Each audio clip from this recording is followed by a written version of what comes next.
Okay, hello. Episode 4, Nearby War. And in my opinion, this is about the same quality as episode 2. Episode 2 was my favorite so far. So, this is really good stuff. I mean, as someone, as I told you, I watched and started watching the show for gender issues because of the very interesting settings. So now I really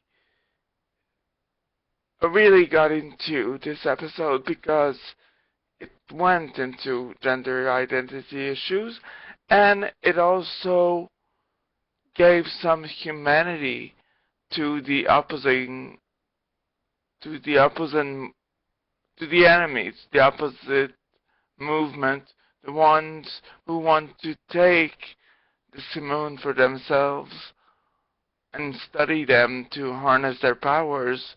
Well, now at least now finally we know why.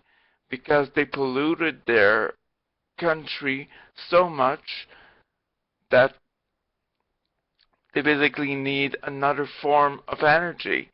And they found, this other country that seems to have plenty of free and um, clean energy.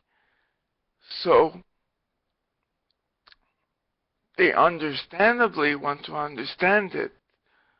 So you can actually empathize with the villains about that. I'm sure, I don't know if there's gonna be a compromise of some kind of, or they're just gonna go the whole way of, this is divine power and you cannot harness it, etc., etc. So I'm curious to see what direction they'll go. So yeah, and so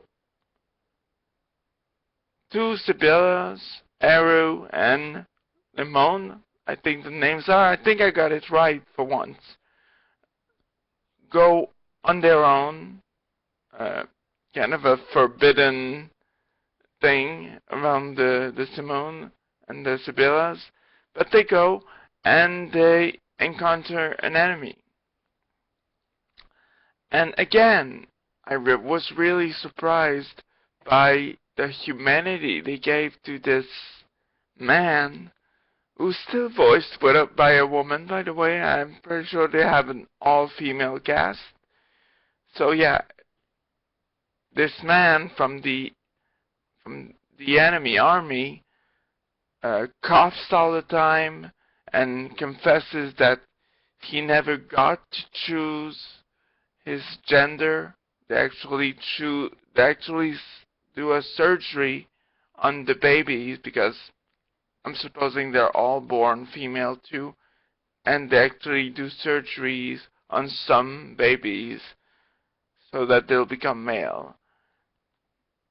So that's pretty heavy stuff, and you can see he desperately wants to fly the Simoun, but he cannot because one, there must be two flyers on the Simoun, and two, he is a man.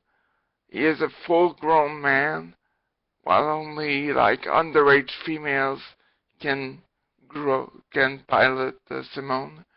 So you can see that he was so desperate that initially the two Sibyllas who were there, two girls, were not able to remove his hands from the handles even after he died. So he was that desperate, and that moved me in a way. Another thing I would like to talk about, to mention quickly, the score, from what I hear, is, what I'm hearing, listening to the episode, I'm sorry about that. The score is beautiful, and the theme song, to me, has a kind of an hypnotizing feel to it, because I listen to it and I don't pay attention to the credits.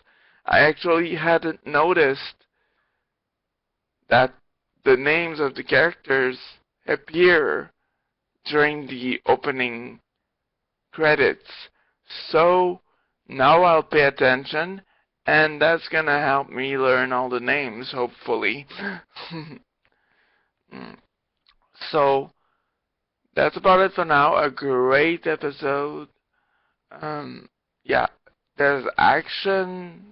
There's gonna be there. It's gonna be something really interesting with the humanizing of the villains. I feel of the villains, the enemy, because I have a hard time thinking of them as villains since they have such a compelling argument. Basically, we need to clean our world. We need energy, and you have free energy. So, yeah, I can put myself in their shoes.